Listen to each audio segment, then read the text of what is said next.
Hey, I'm like 3 months late to talking about this game. Everybody's already made a video on it, but I mean, the fandom for this game is feisty, so you guys will probably eat it up anyways. Fair warning for those who don't know though, this game is real vulgar. Like, we're gonna be talking about some extremely vulgar shit, like, be cautious. This game is also non-linear storytelling, so we might start on day 62, then we'll cut to day 15, and then we'll cut back to day 12. Like, it's confusing. So the way I'm gonna tell it to you guys is I'm gonna start from the very beginning. So we're gonna go from day 0, if there's a day 0, and if there's a day 72, and if that's the final day, that's where we'll leave off on. Cool? Cool. First, before we get into the gameplay part of the game though, I'm gonna have to go over the basics, because if I don't, you're gonna be absolutely lost. This game takes place super far into the future, like way into the future. We're on a fucking spaceship in this game, okay? The ship we're on is called the Tulpar, and we work for a company called the Pony Express. There are 5 main characters in the game. It's also the only people in the game at all. And the ship's trip duration is about a year in length, so they're stuck on it for a year. First introduction is Jimmy. He's the co-captain of the Tulpar. He's also the main character we're gonna be playing as for like 80% of the game. He's always negative. He's a hothead, so he gets mad quick. He's also a dickhead. Secondly, we got Curly. He's the captain of the Tulpar, so he's responsible for the crew and everything that goes on it. We also play in his point of view for like 20% of the game. Now we have Swansea, who's the old fella of the group. Big belly, grumpy, bald. He's the mechanic on board, and he has a surprisingly big heart for how aggravated he is throughout 90% of this game. And now we also have his intern, Daisuke, who was a last-minute hire. Unfortunately. I mean, he doesn't know shit about this job. He doesn't know the basics. He's lost. However, he's extremely optimistic, and he maintains his optimism throughout the entire game. He's our story's lovable idiot, an airhead, if you will. And finally, we have Anya. Hi, Anya. Anya's the nurse of the Tulpar, and she's the sweetheart of the group. I mean, she's meek, gloomy, reserved, and extremely gentle. Regardless of how often she apologizes, she always means well, and she's really probably one of the most useful people within the crew. Now, usually you start the game from day 1 and it immediately cut to 2 months after. We're just gonna take it from the canonical beginning, which is 7 days before the crash. We start in the perspective of Curly, where we're getting a psychological evaluation from Anya. It seems to be a recurring thing, but the problem arises where she's gonna have to do an evaluation for Jimmy, and she does not like doing evaluations for Jimmy. Last time they did it, he just got aggravated and gave an answer about wanting to pipe down cartoon horses crazy style. We offered to take up the job for her because us and Jimmy, you know, we've been friends a long time. Surely he wouldn't try anything like that with us. Before we go though, we're given a sticky note from Swansea saying they can't expect us to perform miracles. Weird. Anyways, let's head on down it. What the fuck happened? Now we know why he wrote that note. This shit is ridiculous. Daisuke was trying to repair the vent above him, but he somehow managed to trigger the emergency foam, and it flooded the entire room. By the way, this vent is also like super off limits. Like there's no repairing this vent safely anyways. Swansea can't get the emergency axe without us because we have the scanner, which is only available to the captain, and we can use it to get a code to unlock the box and get the axe. We grab it, break Daisuke out the foam, and Swansea starts to scold him some more. He was telling him, I told you, Daisuke, don't go up there. But Daisuke's excuse is that he thought Swansea may have been too fat to repair it, so he just decided to take on the task himself. Swansea wants the axe to, you know, bludgeon the guy's face in, but we tell him to chill, just chill out, it's whatever. Now we head over to Jimmy, it's time to do the eval in the cockpit. However, on the way there, the doors seem to repeat endlessly for some reason, and then it eventually leads to an extremely long staircase where we get dropped into a pool of red water. After some time passes, emergency warnings start popping up everywhere and debris starts to rise out of the water. This is obvious foreshadowing of the crash. A bright light slowly makes itself more apparent over the horizon, and it gets brighter and brighter and brighter until it fills the entire screen, and then we're sent back to the cockpit to continue our evaluation with Jimmy. After the evaluation, he kind of makes a note about how he gets annoyed about hearing how great of a leader we are all the time. Ooh, a little jealousy, ain't it? Jimmy does make note though that regardless of how much praise we get, for some reason we seem down most of the time. We start to discuss how we don't really want to be a pilot anymore, or captain. Jimmy puts it best, we've reached the top of this ladder, but we don't know if it was the right ladder to begin with. He also brings up how at least we aren't constantly climbing like he is. He throws a lot of pity parties in this game. We tell Jimmy that we believe in him, however we get cut off mid-conversation due to a message being passed down from the higher-ups. After interacting with this note and trying to inspect it, we are sent to a warehouse where the text "Take responsibility" glitches itself on the screen. There's a TV in the middle of it all, and it plays shows about how to run a profitable and ethical business. There's also a show up on object presumably being destroyed by a black hole or a quasar. I'm not a fucking scientist. I don't know what it is. More channels talk about atoms, a slaughterhouse for pigs. And yeah, you thought I was gonna stop for that? No, we just keep it pushing. Even more profitable business shorts, a static screen, and a dancing skeleton. And finally, an advertisement for a brand of mouthwash called Dragon Breath. All day, fire fresh. Could it have to do with the title of the game? Yes, it does. Sit back down and be quiet. Now let's move on to 6 days before the crash. Now we have the objective to break the news, presumably the note from the administrators before. However, once we head back into the lounge, we see everybody in a birthday get-up cheering us on. Perfect environment to break bad news. They get one communal birthday party per trip, and they did Swansea last year, so this year it's our turn. However, we gotta bake our own birthday cake because they don't have enough clearance to do so. You're telling me it's my birthday and I gotta make my own birthday cake? I'm blowing this bitch up. After baking the cake, they all encourage us to make a speech. They don't want to hear this speech. We use this time to tell them that the Pony Express is going out of business and they're all getting laid off. They're all gonna be jobless, broke, fired, dunzo. They all start freaking out besides Swansea. He's like, finally. And Anya's fucked because she has no savings. And then there's Jimmy, and he's salty as hell because he wanted to be captain. He talks about how we can finally get what we wanted from the last conversation we have, but guilt-free now. While everyone else gets to suffer and struggle, he's basically just placing guilt on our shoulders, which is what he does best. He's just doing all this out of spite and jealousy, and it's crazy. Shit gets worse. Shit gets a lot worse. It's reasonable for Jimmy to be mad though. I mean, like, I'd be mad too. Imagine your only job that you're trying to move up for, it's your dream job, and you get fired randomly. I'd be mad too, but you don't gotta be a dick about it. On that note, we get the honors of cutting the cake, which ends the day. And then we move on to 2 days before the crash. We cut to us and Anya talking in the middle of the night, still in the perspective of Curly. We seemingly have roughly around 8 months left on board, and the conversation eventually deludes into Anya asking Curly why there's locks in the med room, but not the sleeping quarters. Why do you ask? We tell her safety, and then we cut into 1 day before the crash. Our objective is to find the gun. What the fuck is going on? After some searching, we find Anya in the cockpit. She seems to be having some type of panic attack or something. We interrogate her about where the gun went. We tell her that being let go isn't a reason to hurt herself, and she could have just came to us if she was stressed. She asks what we would have done. I mean, good point. And we tell her anything. It's our duty as captain. She tells us that we know it's in a locked box that she can't open, so we don't gotta worry about it. That also does mean though that she admitted to hiding the box herself. We tell her to just work things out with us. Nothing will go on the performance log. She won't get any bad rap or nothing. Just tell us where it went. She tells us she's pregnant. Wait a minute. Oh no, dude. Oh shit. Curly gets confused, but apparently Anya already told us what happened. We offer to talk to him and that we've known him for a long time. Jimmy! My man. Like, no, bro, what the fuck? You can't just make us play as the bro. Wrong organ, I'm gonna mail a pipe bomb to your studio. You all dying. Anya tells us that she knows we never give her the gun to protect herself, so the least she can do is make sure Jimmy doesn't get it. Now we go into 0 days before the crash, where everything goes wrong. We talk to Anya in the med room, and she tells us that she actually confronted Jimmy about it herself, but he didn't say anything worthwhile and basically just walked away from the conversation. That's a brave ass woman though. I can't think of anybody in my life who would go over to their assailants, their attackers, and confront them about it and ask them about it. That's some real shit. That takes a lot of balls to do that. Now we decide to go talk to Jimmy ourselves. He's standing near the cockpit and we tell him we can fix this. Curly! Jimmy says again that it's annoying hearing how great of a leader we are, but now what will happen when we get back? You know, after all the shit that just went down recently? We tell him that we'll just figure it out. Curly, come on, bro, don't take his side. I know he's your longtime friend, but if my dog did some shit like that, I wouldn't just be like, we can fix this, bro, I got you, bro, we can do something about this. No, I'd be like, what the fuck did you do? We tell him that he's worked through difficult situations before, so this time won't be any different. Jimmy takes this opportunity to place some guilt on our shoulders again. Jimmy says that we're also partly at fault because we're the captain. We're supposed to have everything under control. The crew, everything that's happened here was our responsibility. Damn! I don't want to have to commentate this dude, bruh. That is what we'll hear, or it'll be remembered as a tragedy.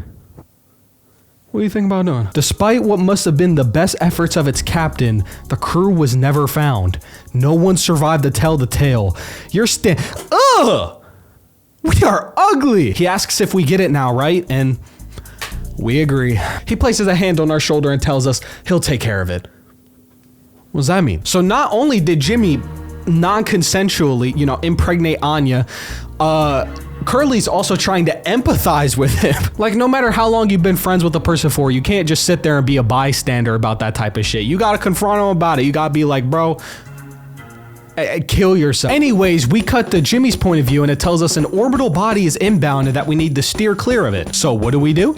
Crash straight into it. Jimmy, what are you doing? Now back to Curly's point of view. We run back over to the cockpit to find Jimmy sitting on the ground like a baby, like rocking back and forth. Tell us you didn't, bro. What the fuck did you do? We enter the cockpit to take a look at everything and subsequently, we take the damage head on. Like, it's bad. So that's what Jim was implying when he was talking about making this seem like be remembered as a tragedy. This dude is a fucking psychopath. The soonest next section is 2 months after the crash. We start making plans with everybody about possibly breaking into the cargo container of the ship. However, Swansea is hesitant because he wants his payday. And if opening that cargo crate means he gets reduced pay stub, you can count him out of it. Anyways, we convinced him to do it, but there's also some weird ass noises going on. I can't ignore this anymore, bro. What the fuck is going on? Ugh! What the fuck happened? Is that Curly? Turns out he's still alive, but he's in some constant pain and agony. I mean, he looks like a fucking ballpark Frank. Like, it's crazy. So our plans is to shove some painkillers down his throat. Anya doesn't want to do it because he doesn't like hearing him scream. I mean, listen to this. Shit don't sound very pleasant, do it. Before we head down though, we can also see that Swansea is blocking the utility room because it's apparently blocked up to the brim with foam. Okay, now let's get straight back to it. Now, let's open up the holy shit. Is that a mountain of mouthwash? God damn, that's a lot of mouthwash. We were hoping for medical supplies, food maybe. Nope. Mouthwash. This mouthwash is so crazy, it can be used as a disinfectant. 14% ethanol. This shit is poison. Swansea, being a previous alcoholic, decides to just start chugging it, man. I mean, fuck it. His sobriety, bye-bye. Now he's about to teach Daisuke how to drink like a real man. Yeah, that's something we need to be teaching the youth. None of that liberal shit. 3 months after the crash now, we wake up to Daisuke, and that fucker Curly is crying again, bro. Like, just shut up, bro. Oh my God, like, it's not that bad. Heading down to the cockpit, we can find Anya and Swansea having a conversation, and Anya's apparently crying about something. Bad time, I guess. She immediately looks away as soon as we enter. She's definitely telling Swansea about what we did to her. Anyways, we bring up the painkillers and tell Anya we'll do it because she's just fucking useless. God, dude, she's so useless. We talk a bunch of shit to Curly before giving him the medication, saying shit like, now I'm in the driver's seat. Thanks a lot, dude. Hope you fucking feel better. Like, this guy pisses me off, bro. What the fuck is going on? Take responsibility. For killing Curly, I assume, or some shit. I don't know yet. This is another intermission sequence, I guess. Cake? Pfft. Sweet, I'd be gobbling that shit down, no questions. I'm a real eater. Curly talks more about him trying to make his life something that he's not always running away from, and then he gives us the honors to cut the cake. All right. The knife isn't here. Pfft. Well, let's go get the axe. I mean, all right, it works. Hey, Curly, they didn't have a knife, so oh. Huh, no time to waste. Chop. Oh. Okay, well now it's 4 months after the crash. Walking over to Daisuke reveals he's drunk as shit, and he actually ends up talking about himself. Talking about how his mom found this internship for him, calling him a slacker and all that, when in reality, he just didn't know what he wanted to do. Never good at anything, a screw up. He then begs us to take the mouthwash from him because he can't bear to look at it anymore. Damn, I didn't think this idiot would be borderline the most depressive part of the game, my God. Anya's situation was like shocking and aggravating, like you just wanted to like kick the shit out of, you know, Jimmy or whatever. But like Daisuke is just like existential, bro. It's like, damn, bro. Like, heading into the lounge, speak of the devil, we find Anya holding a bottle of mouthwash. We ask her if she plans on drinking it, but she ultimately decides that, you know, she'd probably end up feeling worse if she did. She also brings up how there's a medical cabinet on board still, and if we're careful enough about breaking the foam, we can go in there and go get it. So let's go get that axe from Swansea because he does not let this shit go. He is one with the axe, bro. Look at this greedy bitch. Look at him. He's over here getting jiggy in front of the big screen with the axe. He's obviously drunk as shit. Swansea obviously does not trust us at all and is very suspicious. Regardless, he doesn't seem to care anymore, so he smashes the axe into the monitor and just sits on the floor, allowing us to take it. Somebody hates us. Sheesh. So we head over to the gooped up medicine cabinet and we find Anya standing there and we talk to her for a little bit again. She asks us to give Curly his meds again and we just snap on her, venting about all this responsibility, using the code scanner, chopping up the foam, all because he's just gotta do everything. I mean, you the captain, bruh. Not only that, You wanted to be the captain. Now we break open the medicine cabinet and get this disinfectant. I can't pronounce that name. You're just gonna have to read it for yourself. We also find some painkillers in there as well. Before giving Curly's meds, we decide to talk to him for a little bit, saying that, you know, we've really underestimated how stressful being a captain is, and that he tried to tell us, and, you know, we just end up telling him that he was a good captain. We also tell them that we'll make sure he gets through this. Be for real, dog. Look at him. Anyways, now let's cut to 5 months after the crash. Daisuke comes running in panicking, telling us that Anya got locked in the med room. We thought she was stuck at first, but it was definitely on purpose. She starts saying some scary ass shit, insinuating that she's gonna do something once and for all. You know what I'm talking about. She about to heal herself. In order to go help her out, we decided to head down to the utility room, because in the utility room, that vent leads straight to the med room, so we can help her. However, as previously mentioned, Swansea is blocking that shit with all his heart. And he's drunk as fuck, so after some discussion, we decide we're just gonna knock his ass out. And no, Daisuke, we aren't gonna beat his ass. We're not that much of an animal. We're just gonna spike and lace his drink. So we head upstairs to make the cocktail, put mad mouthwash in that bitch, then head back down to give it to him. He talks to Daisuke how he should have never came on the ship, and every day on here is getting uglier, meaner, and probably sadder. Anyways, drink up, bud. Damn, he laid out. Is he alive? It doesn't matter. Let's head on in. Upon entering, we see that this place is not filled to the brim with foam like Swansea said. He was lying, and apparently he was covering up the fact that there's a cryopod in here. That fucker planned on taking it for himself, is what Jimmy thinks. Putting that aside for now, we can finally enter the vent that Swansea said to never enter and go in and save Anya. Come on, Daisuke. Come on, Daisuke.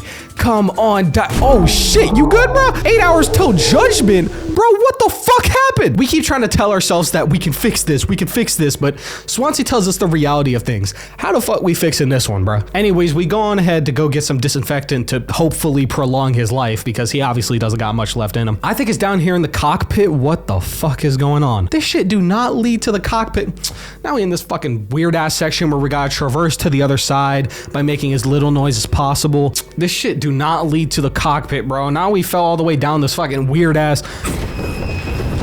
What is that noise? What the fuck is that noise? What is that? We get to the section where we gotta traverse to the other side by making as little noise as possible. The more noise you make, the more he knows your location, and the more he ends up staring at you with this ugly ass pony face. He'll eventually go away though, and then you can start walking again. On the other side is mouthwash. Perfect disinfectant. Daisuke is definitely gonna live. Here you go, buddy. Oh, don't be such a big crybaby. It doesn't hurt that bad. 6 hours till judgment now, and Daisuke is still bleeding like a motherfucker. 2 hours later, Swansea asks if Daisuke can hear him, and he pulls out an axe. Bro, chill. He begins to give a monologue for Daisuke. You could have never become like miserable old Swansea. Decades of hauling ass for the Pony Express with big tools and everything. This is where it got him. He thought he was dumber than a can of paint, always yapping about all this pointless shit.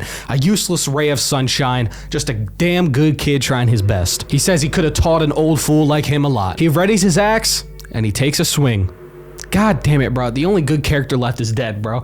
I don't want to have to be with Swansea. We tell him that we could have fixed it if he just waited longer, but Swansea questions how we still don't understand all this. He won't suffer anymore because of our delusions of constantly trying to convince him that, you know, we got it, we can fix it. Sneaking around with that axe, telling Anya who knows what, you're gonna take that fucking cryopod for yourself. Swansea says he sure did talk to Anya, but it was her telling him a whole lot.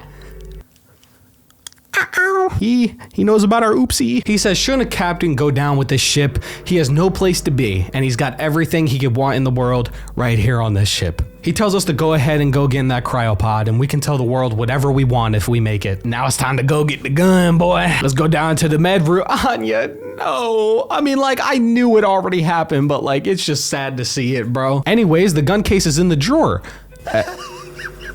Curly? Is something funny, motherfucker? I'll blow your head smooth off. Anyways, let's head out of here. What the fuck? Oh shit, he's coming right at us. We run off to the cockpit where he's trying to bash in the fucking door crazy style. Then he finally does. It's over, bro. Now we cut to the final stretch, 1 hour before judgment. We begin by carrying Curly off to the table where all the corpses are laid up. We shot Swansea, by the way, if you couldn't have guessed. We'll go more in depth in that in a second. The corpses rise up and tell us to give a good speech, but we just want to get straight into cutting. That looks tasty. Jimmy has completely lost it, if you couldn't tell. We talked to Curly, basically telling him we're gonna get through this, you don't gotta worry about a thing, because he definitely wants to get out of here like looking like that, obviously. He wants to live still. Now we get to the abstract part of the game, so I'll take your hand with it and I'll try to explain to it to your little annoying, ugly, hideous faces. Heading on over to the vent Daisuke died in, we can find Swansea's keys dangling over top of it. Now we drop down and we traverse through these huge vents. We see Daisuke for a split second before he disappears and the lights cut to red. Vent, Daisuke, lights cut to red. You know the drill. You know what that means. We get to a vent grate where it tells us no turning back now, and the way to actually get through this section is actually by not turning around. You can't turn around. We have to walk backwards with the S key and traverse our way backwards through it. On the floor on the way back, we find Daisuke's weights on the ground that he always had near his bed, and a little further back, we find a vent that says responsibility on it, in which our only option is to step away from it for a very long time. We're basically steering away from responsibility as much as we possibly can. However, a new hallway teleports itself into place. We take a few more graceful falls before finally getting to another vent, which looks a lot more realistic compared to the fucking house-sized vents we were in before. This one seems like the literal death place of Daisuke, and inside we can find a vent with a flower signifying Daisuke's grave, just like there was a gravestone earlier with a flower on it of Anya. I didn't mention it earlier because it didn't really matter to mention, but there is like a signifying thing of graves with the flowers in front of them. After finally getting to the end, we drop down and we're finally placed in front of Swansea tied to a chair. Now, he wasn't actually tied to a chair and killed, it's just symbolism. We point the gun to his head, pop, but it teleports to a cemetery. Swansea runs around chasing us with his axe, but we shoot him 1, 2, and finally a third time. He tried his best, but gun versus axe is an unfair fight. Now, Swansea gives us his last words. He spent almost 14 years half cut up to his eyeballs, drunk, but then he finally saw light. A vision of his bloated body in a ditch, which scared him to sobriety. He got a collar short, mortgage, credit card, all the things that make a good man. He was hoping to raise his kids to be a better man than he was, and he wanted to believe he was never close to going back to his old self. But the truth is, discipline, drive, routine, the endless cycle to get shit done, a loving wife and good kids, sobriety. He's telling us accomplishments he's been chasing all his life never felt as good as he accepted when he finally crossed that finish line. So now that we're at the end, those nights spinning out of his head, sinking into the sofa, broken glass in his palms, bleeding dry, the funniest thing ever. Old dogs laughing and snarling on a waterbed floor, mocking the moon for daring to show its face. All the nausea, wreckage, vomit, ugly cruelty. The only problem in a world, an empty bottle. Those were the best days of his life. Yeah, they really were the best days of his life. He's got nothing to hide, ready to face the music. He can see himself for who he is, but us, a cowardly, selfish person, and we can't even see it. He should have been able to protect the kid. If he could have done one thing right, he wishes it had been to give Daisuke a small chance off this goddamn rock. He's saying that he was actually saving the cryopod for Daisuke, not himself. We tell him that we can fix it and that we're gonna make it. Fuck you is all he has to say. We point the gun to his head, and that ends Swansea, our last main supporting character, because let's be real, Curly don't got much left in him. He's basically already dead as fuck. We walk around in endless circles while Curly's eyes grow all around us until we finally teleport in front of a fleshy mass. Once exiting the mass, it reveals to be the body of Curly, and after walking down further, we find Curly tied to a chair watching a show about eating and feasts. My type of shit. Our option is to take his leg, which is exactly what was shown not too long ago. After doing some puzzles, we feed some of his own leg to him, and then the lights suddenly go out. We see ourselves on the television walking through endless space until we finally arrive in front of Curly, on fire, waiting for us. He says he wants to go home, but we assure him that we're already home. He asks why don't we finish what we started because, you know, it's if somebody finds us, we can tell him whatever story we'd like. Curly still believes he will be seen as the villain. He still heavily blames himself partly for like everything that's happened. We'll be the better man in the end, just like we wanted. He could have stopped it, he says. He's taking responsibility, unlike what we do. We fall to our knees and assure to him that we can both be heroes. We can be a team just like we used to.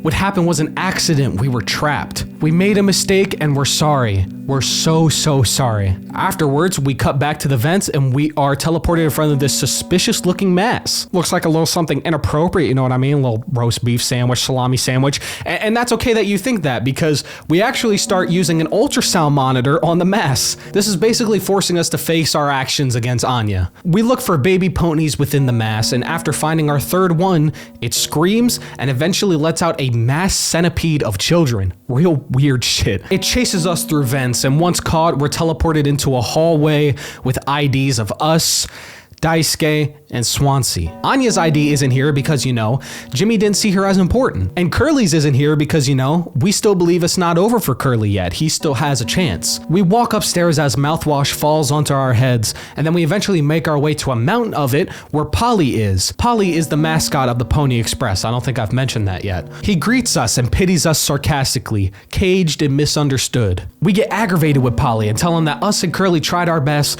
but he's just the better man in the end. We apologize to him, admit that we fucked up, but we can still make this right. We finally make our way back to the birthday party and pick up Curly. We carry him all the way down to the utility room and place him inside the cryopod. We now switch to Curly's POV, and Jimmy tells us how we're gonna be okay. He says we always had his back, but he just ended up hurting us even though he wanted the opposite. But now, we'll survive. We can fix anything. He tells us he's proud that he got to be our friend and co-pilot. No one can hurt us now. We fixed it.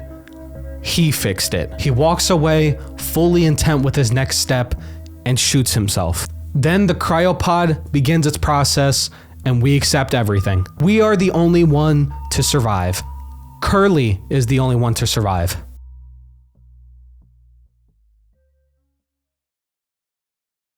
All right. Tough shit, y'all. The game got a little more serious at the end, but now let's do a quick summary of everything that's happened because it was really hard to write this script without skipping forwards or backwards constantly like the game does. So we got idiot, victim, midlife crisis, alcoholic, and a brony. They all work for the Pony Express, and Jimmy is extremely jealous of Curly. And not only that, but he also gets the news broken him that he's gonna be fired. Not to mention he also unconsensually to Anya and impregnated her. So out of an impulsive decision, which he makes a lot of, and at an attempt to save his reputation, he hauls the ship into oncoming space debris, leaving the crew stranded for months and months and months. Since Curly was in the head of the crash, he took the brunt of the damage. I mean, he looks like salami now. He lives the rest of his miserable life living off painkillers that Anya and Jimmy feed to him, but everyone else is doing pretty fine. That is until they learn they're hauling mouthwash that has an extremely high alcohol content. So they drink their life away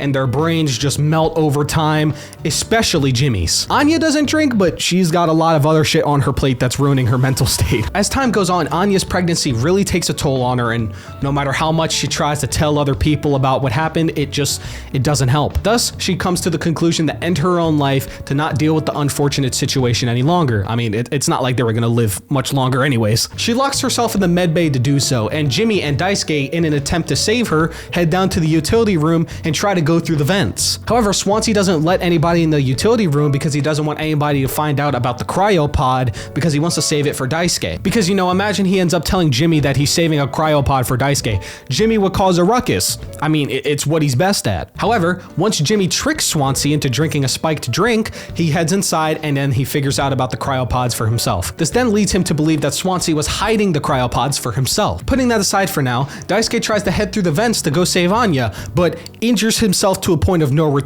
I mean, look at him, bro. Like, he's done for. Swansea gives him a nice, comforting, reassuring speech before ending his suffering. Swansea then chases Jimmy around the entire ship with an axe, but unfortunately, Jimmy stays strapped. After shooting Swansea 3 times, he dies. Jimmy then takes Curly to the cryopod to make up for everything that he's done, basically at a chance at self-redemption. Once placed in the pod, Curly's then left there for, I believe they mentioned like 20 years or something. The game doesn't show the future or anything, so as far as the game's concerned, we don't know what happened to Curly. He could have gotten saved or he could have died. We don't know in this game. We're not here to talk about anything that, like, I don't know, developers have said, or maybe there's a prequel or sequel or something like that. We're just here to talk about just this game. So to the player of Mouthwash, it's left up in the air. And that's everything though. Thanks for watching, and go treat yourself to some Wingstop. Cause that's what I'm gonna do.